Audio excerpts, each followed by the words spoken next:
Hi, my name is Nate Milton. I am a school counselor in Centerville Middle School and Hempfield School District.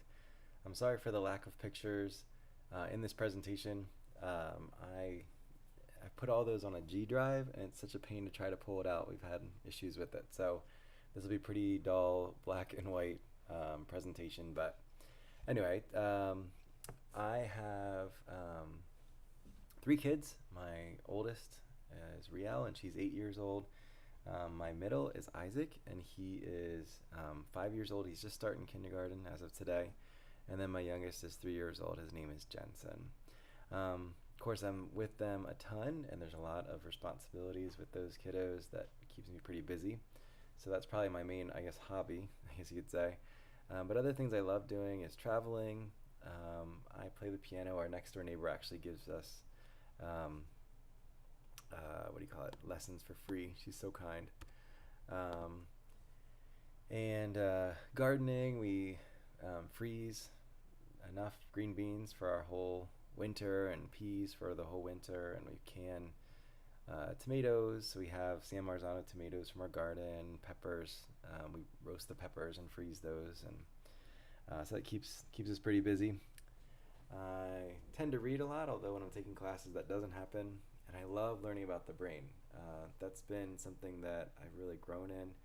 As a school counselor, that's a big part of my job, is trying to understand kids. And I think a lot of the neuroscience that's coming out is just fascinating. So I actually just finished a certificate, graduate certificate through Johns Hopkins. And that leads into the next question of online education. That entire certificate, all 5 classes, were online, and it was really well done. I really felt like it challenged me and pushed me to learn. And I've taken other classes. We used to live in Kenya, and when I was considering becoming a school counselor, I took classes through Harrisburg Area Community College while we were living in Nairobi. And that was getting the prerequisites out of the way so I could go to grad school at Millersville. Millersville, I've taken, I think, 1 or 2 that were online. And then EMU Lancaster, I've taken a couple through them, and that's really been good as well. They used a different format called Zoom, and essentially that was much like a classroom would be, rather than the other formats, especially Johns Hopkins, was much more dependent on dialogue through typing and those types of things. So I've had a pretty good range of experiences with online learning. All right, so I decided to respond to the Archambault article, and the question was, what are my hopes for online teaching? What qualities I have that I really want to share with my students? They the quote starts out by talking about how many teachers that feel that they were born to teach, but when they envision teaching, it wasn't the online environment. And I think a big part of it is this quote from James Comer, at least that's who I understand it's been attributed to. He said that no significant learning can take place without significant relationship. And that was what I put as my educational philosophy when I was looking for a job. That sort of summarized that those relationships with kids is key. It's just irreplaceable.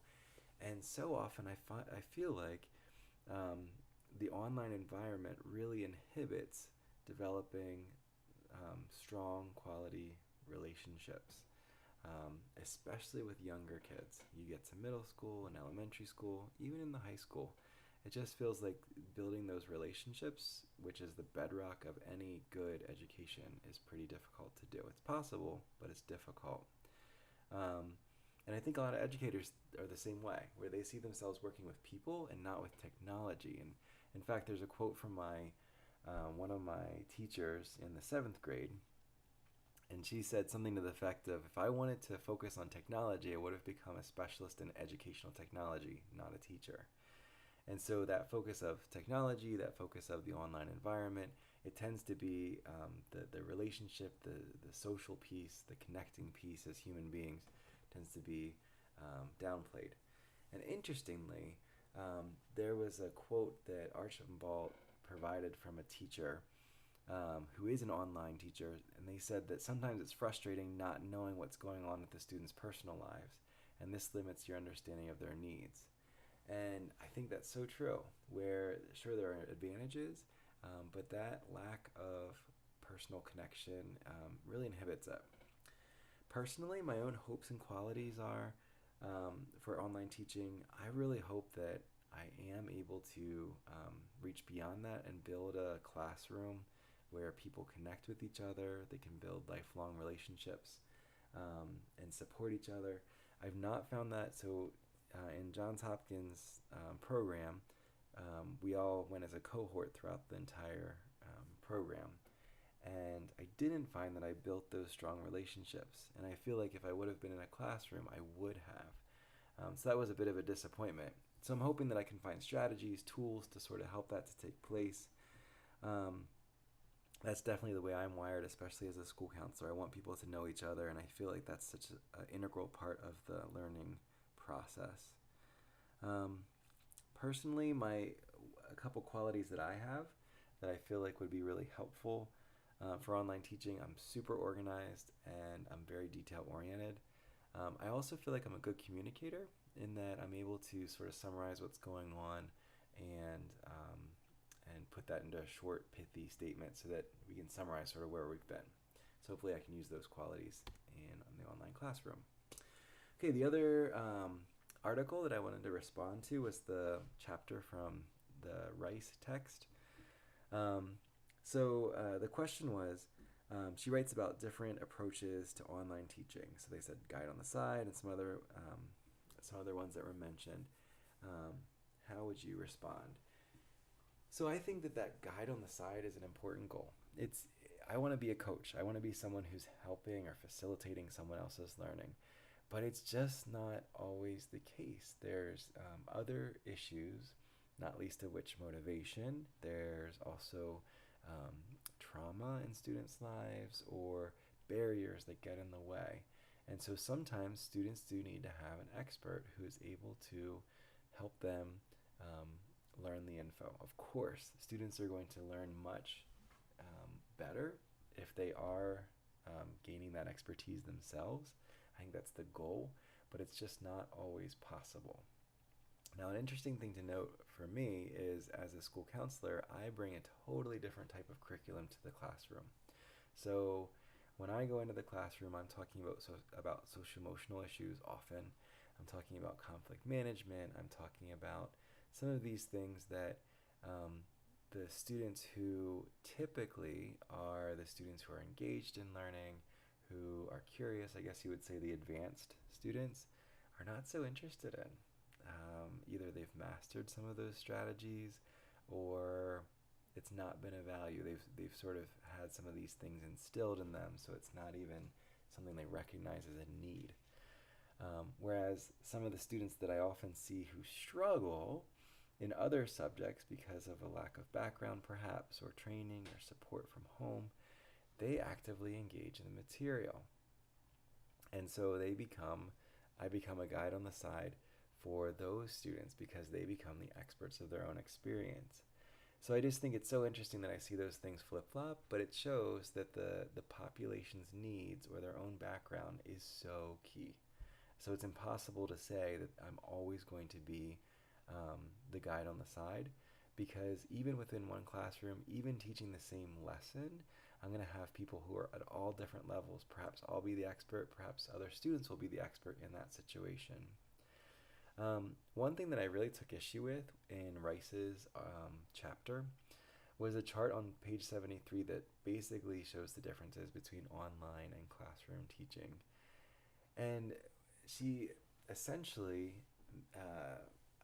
indicated that in classroom teaching and learning is passive. That in class, I guess, learning by students is passive. I strongly disagree with that. When I look at the teachers in my building, it is not a passive process.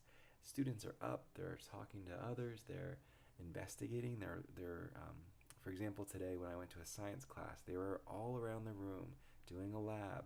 They were investigating where's the different elements that they need to complete a lab. So I strongly disagree with her characterization as online learning is active and in classroom teaching is passive, or learning is passive. Um, and and another thing that she really delves into is the issue of control. And for me, when I go into the classroom, I want to make sure that I do have control over the classroom. Um, in that, I want to make sure that students are following expectations, that they are staying on task, that they are disciplined. Um, and I know that core team teachers are concerned about students learning the material for their PSSAs because that's the way they'll be judged. And I know that it's important to give control to kids, and I want to do that, but I think there's all these barriers that sort of get in the way. And even the state and the administration is really calling on teachers to take control of every single variable that they can in order to force children to learn.